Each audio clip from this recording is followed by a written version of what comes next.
C'est le dernier numéro de la semaine de votre émission Tour d'Horizon. Ravi de vous retrouver. À suivre dans le bulletin d'information quelques faits de société ayant fait l'actualité cette semaine.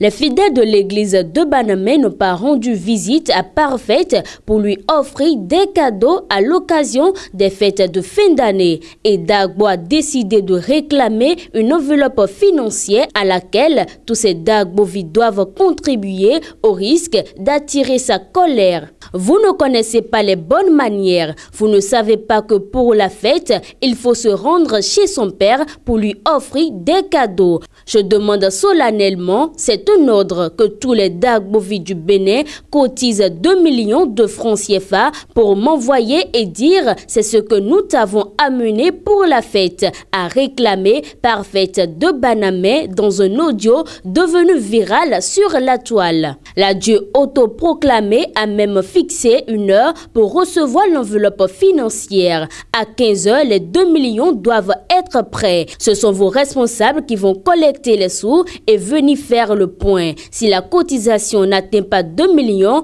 vous saurez à qui vous avez affaire, dit-elle en précisant que cela concerne les fidèles ordinaires de son église. Dans un registre sécuritaire à présent au quartier Zogbadje, dans la commune d'Abomey-Calavi, le commissariat de la municipalité a interpellé dans la nuit du mercredi 11 au jeudi 12 janvier 2023 deux individus. Ce duo a volé des câbles électriques de la SB2E et une marmite avec 2 couvercles. L'opération a été commandée par le tout nouveau commissaire d'Abomey-Calavi, le commissaire-major de police Assouman Souleymane. Celui qui est nommé Poison des Malfrats n'a pas attendu longtemps pour lancer, comme à son habitude, une offensive contre ces hors-la-loi qui perturbent la tranquillité des populations. Cette première guerre lancée contre les voleurs s'est déroulée vers 5 h du matin dans ce quartier appelé celui des étudiants. Zogbadje est le théâtre très souvent des braquages, des vols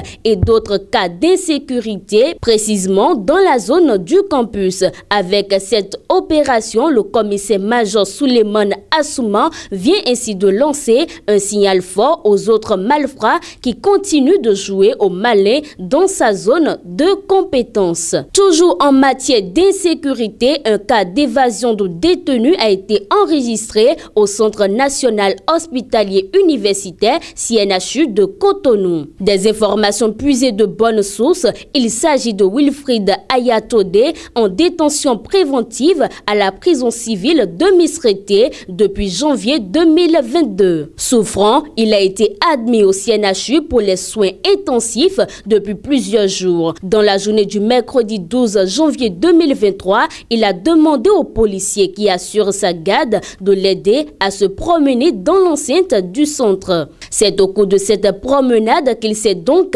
évadé. Après le constat, le policier en charge de sa garde a été mis aux arrêts et respire l'oxygène de la garde à vue. De même, 4 agents de sécurité civile en charge de surveiller les entrées et sorties du CNHU sont arrêtés. À ceci s'ajoute le chauffeur du sieur Wilfried Ayatode, son épouse, une autre dame qui se dit être sa conseillère spirituelle et 2 autres personnes. Tous sont gardés à la brigade criminelle et seront présentés au procureur pour répondre de leurs éventuelles complicités.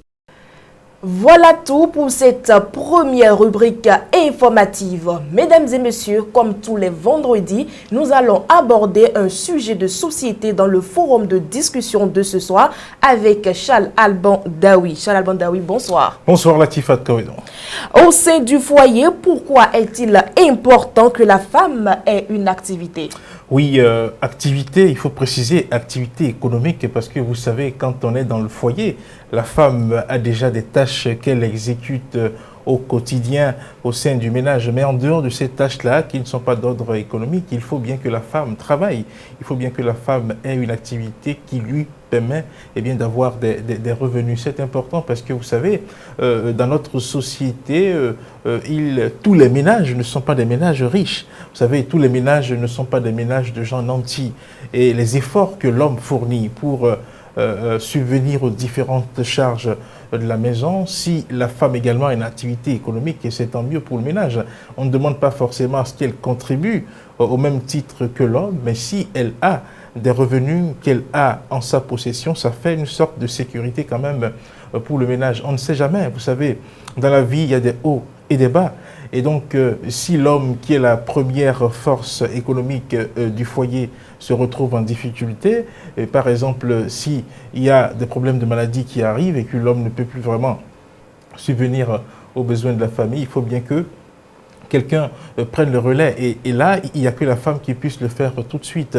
Il arrive que, voilà, dans les fonctions que l'homme exerce, il arrive que l'homme se retrouve en difficulté au travail. Soit il perd son job, soit il est mis en chômage technique. Quand ça arrive comme ça, il faut bien que quelqu'un vienne d'abord en aide à celui-là.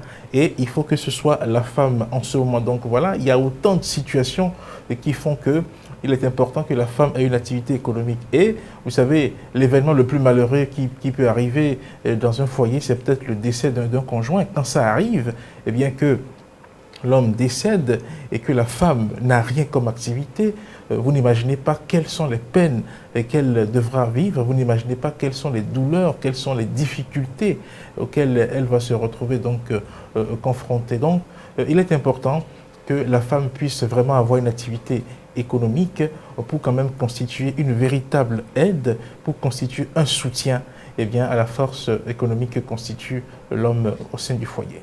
Mais Charles Alban Daoui, dites-nous, qu'est-ce qui amène certains hommes à empêcher les femmes de travailler? Oui, malheureusement, malgré la pertinence de ce que la femme doit travailler, il se trouve des hommes qui refusent. Pour plusieurs raisons. Vous savez, il y a des raisons qui sont d'ordre religieux, il y a des raisons qui sont d'ordre socio-culturel. Il y a des groupes socio-culturels dans lesquels on dit à la femme, voilà, tu ne fais rien, tu restes là à la maison, tu fais le ménage. C'est leur conception de la vie, de la société qui les amène à prendre ce genre de position envers les femmes. Et même, il faut remarquer que même ces gens-là, aujourd'hui, quand vous analysez un peu, il y en a qui ont commencé à lâcher un peu du lest parce que, voilà, la vie devient au jour le jour dur et ils se rendent compte que, voilà, ce qu'ils apportent seuls ne suffit pas. Et il y a des raisons aussi qui sont liées peut-être à l'homme lui-même. Il y a des personnes qui peut-être ne sont pas suffisamment rassurées en ce qui concerne les relations qu'ils ont avec leur femme. Ils craignent que peut-être sa femme, quand elle va commencer à travailler, quand elle va sortir, d'autres hommes vont la voir et vont la désirer et ils risquent de perdre ces femmes-là. Il arrive, vous voyez des couples, voilà, la femme, elle est, et je le dis comme ça, la femme est assez belle, assez jolie. L'homme estime que voilà, s'il laisse sa femme dehors pour qu'elle aille travailler, d'autres hommes vont se mettre à ses trousses. Et pour cette raison, ils disent à la femme, voilà, tu ne fais rien, tu restes à la maison.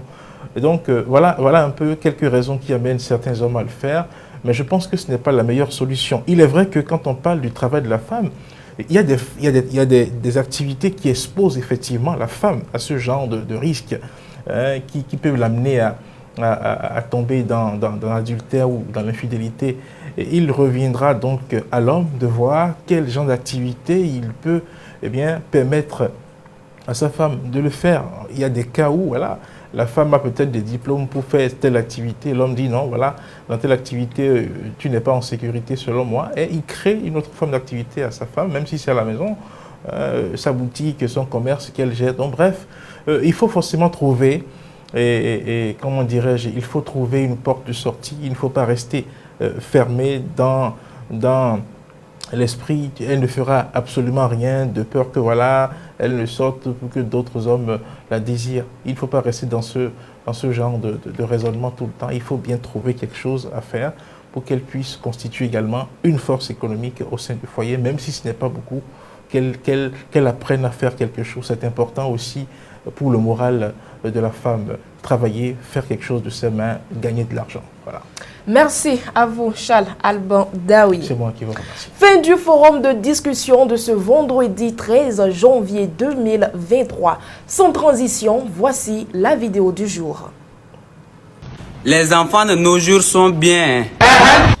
Pour leur donner bouillie, on met télénovela ou bien encore dessin animé. Nous, à notre époque, on te ferme le nez. Tu choisis entre avaler la bouillie ou mourir.